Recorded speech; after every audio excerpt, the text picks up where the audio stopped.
Well, actually, it really wasn't my decision. All of this that's happened to me came about. I mean, I was on a different direction, you know. At 84 years old, Frankie Avalon finally chose to speak. Not about fame, not about records, but about memory, about friendship, and about a name the world once compared to his endlessly, Ricky Nelson. For decades, fans believed they knew Frankie Avalon, the smile, the clean-cut image, the voice that defined young love in post-war America. But behind the spotlight, there was a quieter story, one that time itself had to soften before it could be told. Frankie Avalon was born Francis Thomas Avalone on September 18, 1940, in Philadelphia, Pennsylvania. He grew up in a hard-working Italian-American family where discipline, humility, and music lived under the same roof. From a very early age, it was clear he was different. While most children were still discovering hobbies, Frankie was already mastering the trumpet. That instrument See, when you became live his in a first neighborhood in voice. Philadelphia, I come from an area called South Philadelphia. It's a great community of all ethnics, kinds of people. And it's row houses and little tiny streets, and everybody knew one another, and a very friendly kind of an atmosphere. Al Martino was a big star back in 1951. I was about 11 or 12 years old. And I had heard that he was going to be at someone's house in the neighborhood, one of the row houses. And there were crowds outside of this house waiting to get a glimpse of Al Martino. Well, I had been playing my trumpet for about a year, and I played very well. And I went to the front, squeezed my way through with my trumpet in my hand, and I knocked on the door, and the owner of the house said, "Yeah," and I said, "My name is Frank Avalon. I play trumpet. I like to play my horn for Mr. Martino." And the guy looked at me and he said, "Come on in." The foundation of a career that would soon separate him from thousands of hopeful young musicians. As a teenager, he performed locally, drawing attention not just for his musical precision, but for something else that could not be taught: sincerity. Industry professionals saw it immediately. Talent combined with a wholesome boy-next-door charm that America was ready to embrace. His earliest recordings were instrumental trumpet tracks, and several became hits. They showcased discipline, technique, and control, qualities that would later define his entire career. But it was when Frankie transitioned from trumpet to vocals that everything changed. With his warm smile, clean-cut looks, and earnest voice, Frankie Avalon didn't just sing songs, he became a symbol of safety in a rapidly changing world, a symbol of romance without rebellion. I started out as a musician. Right. So I'm a trumpet player. And I studied with the Philadelphia Orchestra. I had a scholarship to Eastman School of Music. I was going to play legitimate trumpet. But I got sidetracked because in the summer times I would play these little rock and roll places with bands. And somebody said, "We want to sign your band to a record contract, and we want you to sing," which I used to do a little bit of singing. So I got, into this not by really choice. I said, "Sure, how much money can I make?" And they said, "Well, if you hit, you make a lot of money." I said, "I'll try it." A teen idol parents trusted and teenagers adored. By the late 1950s and early 1960s, Frankie Avalon was dominating the pop charts with unforgettable hits like Venus, Why, Just Ask Your Heart, and Don't Let Pass Me By. These weren't just songs, they were emotional milestones for a generation experiencing love and heartbreak for the very first time. At a time when rock and roll was growing louder and more rebellious, Frankie offered something rare: passion without chaos, excitement without fear. And unlike many idols, his success wasn't brief. Gold records followed, chart rankings climbed. His name became inseparable from the era itself. But while America saw a rising star, something else was quietly forming in the background. A shared destiny with another young man navigating the same blinding spotlight. A young man named Ricky Nelson. And though history tried to frame them as rivals, the truth was far more complicated and far more human. As Frankie Avalon's music career soared, his presence began to extend far beyond radio waves and record stores.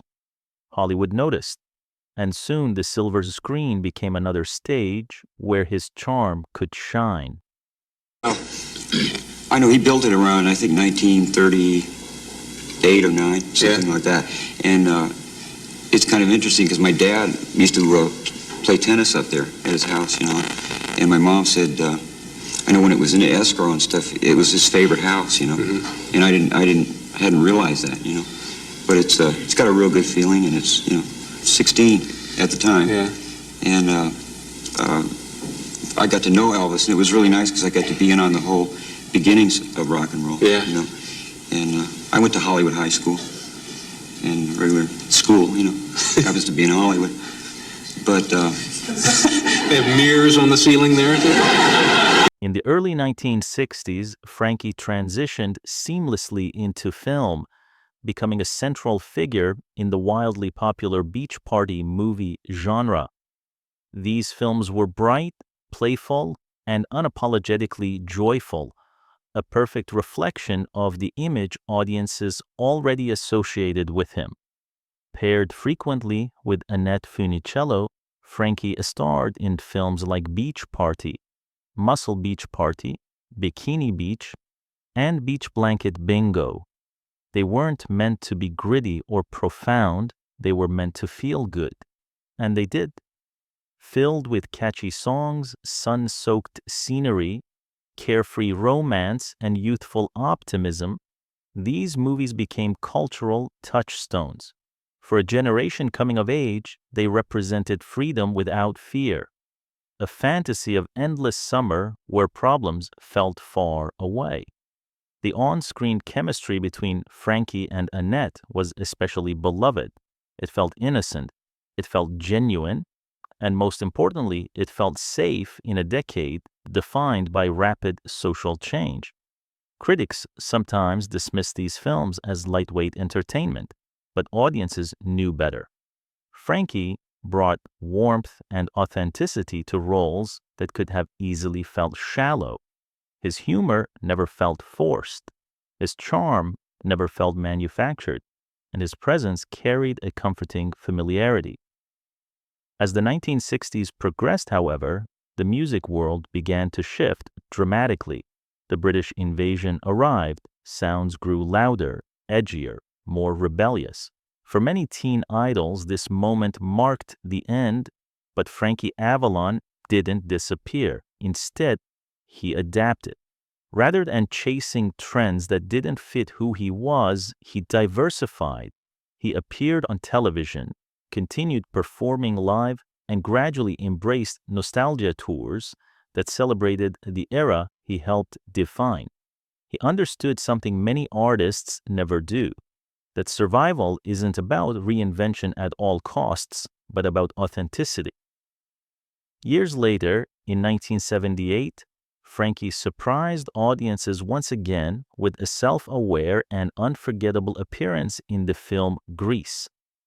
Playing the teen angel, he introduced himself to an entirely new generation, not as a relic, but as a legend who could laugh at his own legacy while honoring it. His performance of Beauty School Dropout wasn't just entertaining, it was symbolic. A reminder that while eras change, genuine charisma does not expire. Unlike countless teen idols whose fame burned fast and faded quickly, Frankie Avalon demonstrated remarkable longevity. He continued touring, performing, and appearing on television well into later decades, never clinging to the past, but never ashamed of it either. His career became a bridge between generations, a living connection between the innocence of early pop and the reflective wisdom of time. And yet, behind all the applause and nostalgia, Frankie's greatest accomplishment wasn't happening on a stage or on a screen. It was happening quietly, at home. While Frankie Avalon's public life unfolded under constant attention, his private world told a very different story, a quieter story, a steadier one. At the center of that world was his marriage to Catherine K. Debble. They were married on January 19, 1963, at a time when Frankie Avalon was one of the most recognizable and desired young stars in America. Teen idols rarely enjoyed lasting relationships. Fame was loud, schedules were relentless, and temptation was everywhere. Yet Frankie chose a different path. Kay Debble was not part of the entertainment industry. She wasn't chasing fame or spotlight, and that may have been exactly what drew him to her. She was a beauty pageant winner, admired not only for her looks, but for her grace, composure, and grounded nature. Their meeting was refreshingly ordinary. No red carpets, no Hollywood parties. They met while playing cards at a friend's house. In that simple, relaxed setting, away from cameras and screaming fans, something real formed. What began as a chance encounter soon grew into a relationship rooted in shared values, mutual respect, and a desire for a stability beyond celebrity life. Their wedding in 1963 marked a turning point. At the height of his popularity, Frankie made a conscious decision to prioritize family over excess.